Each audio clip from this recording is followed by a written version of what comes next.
Et si la seule chose qui vous séparait du succès, c'était votre état d'esprit? Imaginez-vous vous réveiller chaque matin avec une énergie inébranlable, une clarté totale et une confiance qui ne tremble jamais, peu importe les obstacles. C'est exactement ce qui distingue les entrepreneurs ordinaires de ceux qui deviennent véritablement imparables. Tony Robbins enseigne que le succès n'est pas une question de ressources, mais de resourcefulness, votre capacité à transformer n'importe quelle situation en opportunité. Pourtant, la majorité des gens abandonnent dès les premiers échecs. Pourquoi? Parce qu'ils n'ont pas développé cet état d'esprit solide, cette discipline mentale qui permet de continuer quand tout devient difficile. Dans cette vidéo, vous allez découvrir comment reprogrammer votre esprit pour penser, agir et réagir comme un entrepreneur à succès. Vous apprendrez à transformer vos peurs en carburant, vos doutes en décisions et vos échecs en leçons puissantes. Restez jusqu'à la fin, car la dernière leçon pourrait complètement changer votre manière de voir votre vie et votre business. Leçon 1.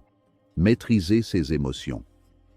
La maîtrise émotionnelle n'est pas l'absence de sentiments, mais la capacité de maintenir son cap malgré les tempêtes intérieures.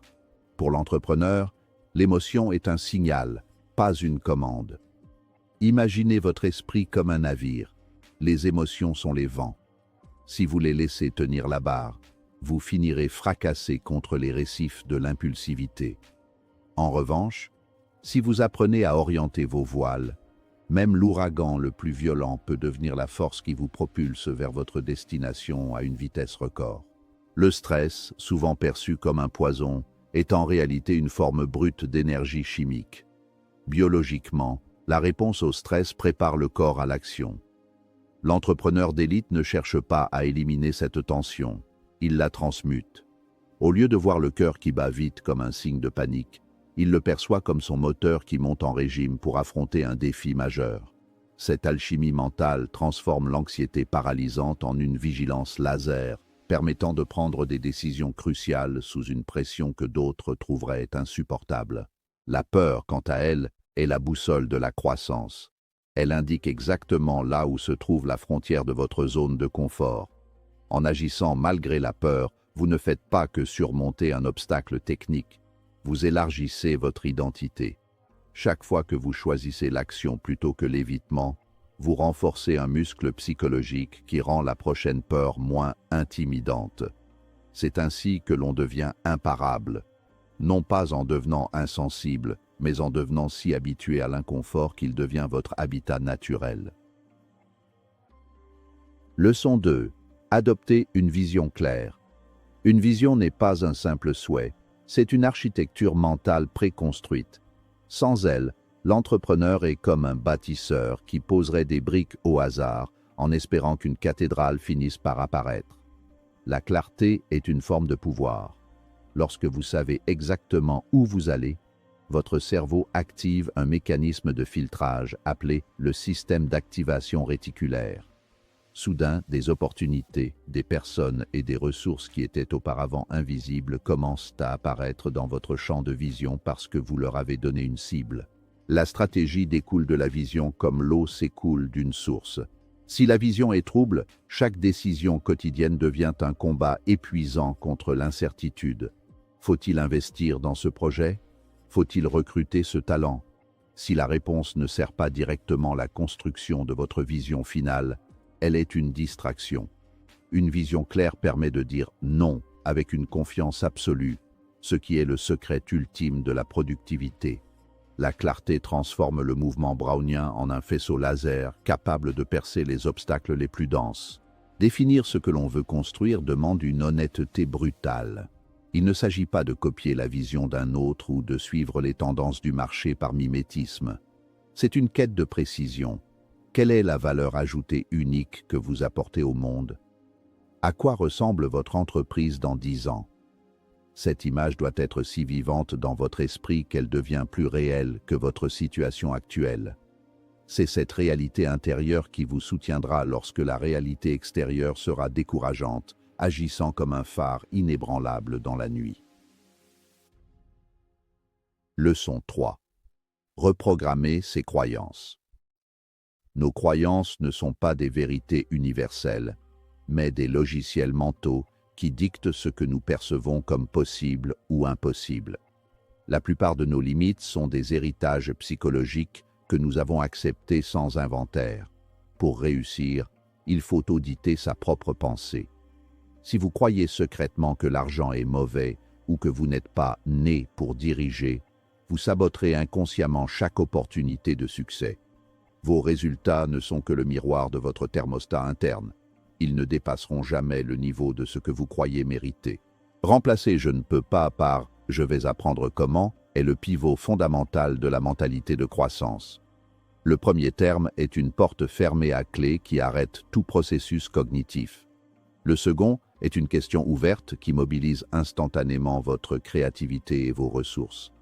Cette transition déplace le focus de l'ego, qui a peur de l'échec, vers le processus, qui est curieux de l'apprentissage. Dans ce nouveau paradigme, l'ignorance n'est plus une faiblesse, mais le point de départ nécessaire de toute nouvelle compétence. La reprogrammation demande une répétition consciente et une immersion dans de nouveaux environnements. Vous devez vous entourer d'idées et de personnes qui considèrent vos objectifs actuels comme leur point de départ. En changeant le récit que vous vous racontez sur vos capacités, vous changez littéralement la structure de vos réseaux neuronaux. Ce n'est pas de la pensée positive superficielle, c'est une ingénierie de la personnalité. En agissant comme si vous aviez déjà les croyances d'un leader mondial, vous finirez par manifester les résultats qui correspondent à cette nouvelle identité. Leçon 4. Passer à l'action massive. La perfection est la forme la plus polie de la procrastination. Elle cache souvent une peur du jugement derrière une quête de qualité. L'entrepreneur imparable comprend que le marché est le seul véritable laboratoire. Une idée médiocre exécutée avec une intensité massive battra toujours une idée géniale qui reste sur un tableau blanc. L'action massive crée une dynamique propre, un momentum qui balaie les doutes et les petites frictions. C'est en faisant que l'on découvre les nuances que la planification ne pourra jamais anticiper. Agir plus vite ne signifie pas être agité, mais réduire le temps entre l'idée et l'exécution. C'est la vitesse d'itération qui détermine le succès. Si vous lancez un produit en 6 mois et que votre concurrent le fait en 2 semaines, il aura appris 12 fois plus que vous en 1 an. Chaque erreur commise en chemin est une donnée précieuse, une leçon payée par l'expérience. En multipliant les tentatives, vous augmentez statistiquement vos chances de rencontrer la réussite, car le succès est souvent une fonction du volume d'essais réalisés. L'apprentissage en chemin est la seule éducation qui compte réellement dans le monde des affaires. Les théories s'évaporent, mais les leçons gravées par l'action massive deviennent une seconde nature. Cette approche demande de renoncer au confort de la certitude. Vous devez accepter d'être temporairement maladroit ou critiqué, mais c'est précisément ce volume d'action qui vous sépare de la masse. Là où les autres analysent, vous construisez. Là où ils hésitent, vous avancez. Et à la fin de la journée, le monde appartient à ceux qui ont le courage de faire le premier pas et les 10 000 suivants. Leçon 5. S'adapter et persister.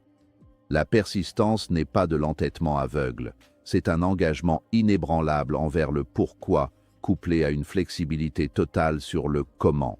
Le chemin vers le sommet n'est jamais une ligne droite, c'est un labyrinthe qui se transforme à mesure que vous y avancez. L'obstacle n'est pas un signe d'arrêt, c'est un test de votre ingéniosité. Si un mur se dresse devant vous, la persistance vous donne la force de continuer, mais l'adaptation vous enseigne s'il faut passer par-dessus, par-dessous ou creuser un tunnel. L'abandon est presque toujours un choix prématuré dicté par une fatigue émotionnelle temporaire. La plupart des échecs surviennent juste avant la percée majeure, simplement parce que l'entrepreneur a épuisé sa réserve de patience. Pour durer, il faut voir les revers comme des ajustements de trajectoire nécessaires. Si votre stratégie marketing ne fonctionne pas, changez de stratégie, pas de rêve. Si votre produit ne trouve pas son public, pivotez vers un nouveau marché, mais ne doutez pas de votre capacité à apporter de la valeur. La flexibilité est l'armure de la persévérance.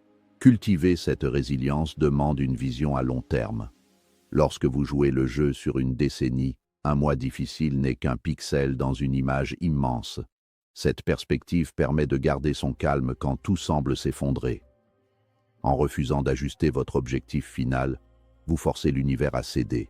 C'est cette combinaison rare de ténacité brute et d'intelligence fluide qui crée les empires.